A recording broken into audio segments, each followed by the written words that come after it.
What up, y'all? Kenyo here. Had to make a long overdue video. Haven't made an explainer video in forever, so let's get straight to it. I don't have time to waste. I can only try to recover what comes to the top of my mind. Basically, where are we at with the hoverboard? Amazing success. Every test has been more successful than the last. And I just thank the grace of God, because it can't be me. I'm not that great of a scientist, I don't think. But let's break down some of where we're going at. The last physical hoverboard test that I did was interesting. Scaled down, like as far as the parts, weight, maybe we could figure something out and it would work. It was proof, right? But okay, now let's go to the little tests. And why are we on different dimensions now? Well, I'm trying to get a true hover.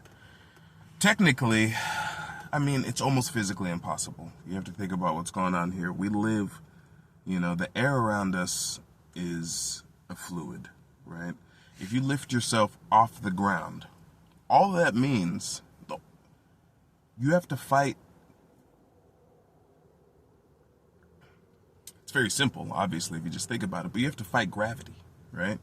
To get yourself the same weight that you are, right? Because your weight is the effect of gravity on your mass, right? So whatever you are, the same weight that you are, you have to create that much force, because gravity is bringing you on down. So you have to create that same force for anything that you create a layer of displacement for. Now that doesn't mean that you need to just jump, right? With planes, they do it. How are they pushing this big thing up? They get speed and they get jets, and then they use the fact that we are in the fluid to create pressure under them. So it's like, yeah, I guess I'm looking at that and seeing what are more ways in which we can take advantage of the atmosphere from multiple directions. And that's where we get into dimensions, because there's more directions in higher dimensions. And so basically I've been doing a lot of research on dimensions. You can check that out on my science website, Tempology. Right now it's tempology.project4.tv. More science there coming, because I'm really doing a lot of science, which is what's really helping all the hoverboard research.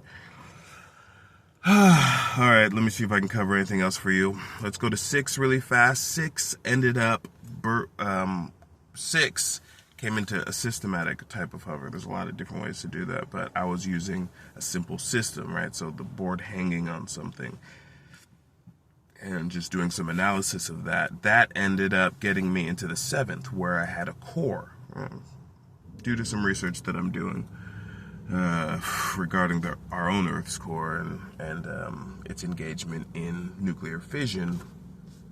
I may have stumbled on some correlations to the 7th dimension and how centralized cores themselves are a feature of that. And you'll see the core in the 7th dimension, in the end of the 6th dimensional tests. I actually started getting into a 7th dimensional design.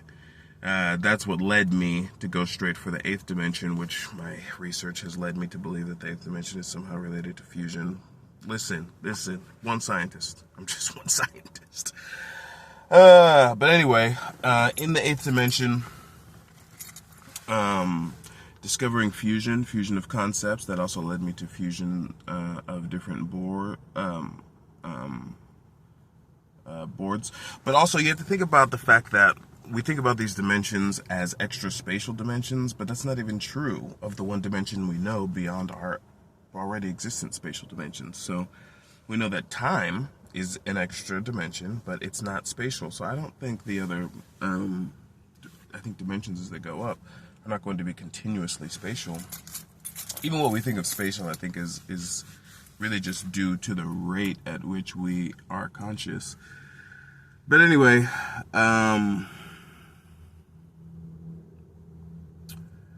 so the 8th dimension in our current reality could just be any product, right? Any product. Why? I can't really go into all the different dimensions now. You're gonna have to get over to tempology.com or hit me up or join the Hoverheads group, and that's where I'm gonna end this up. Hoverheads group. I discovered that might be a good way to create a community. You know what I mean? so we can get some cool stuff. Because really, I just want to make more stuff, you know what I mean? And if you want to make more stuff too, if you want to get sciencey, crazy sciencey, this is really only for people who would have a lot of fun getting some science stuff going on.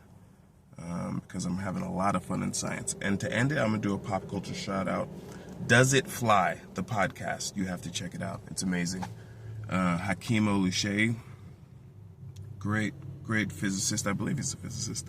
Heard him on Neil deGrasse Tyson, and he has his own podcast, and for some reason doesn't have a ton of views. Anyway, wasting time on shout-outs. Hoverheads, thank you guys so much for the comments. Again, I'm not going to stop until I come up with something really, really cool. So the research will not stop. No. Nay. The research shall not cease by the grace of God. God bless you guys. Hope you have a wonderful day and nothing gets in your way. Peace.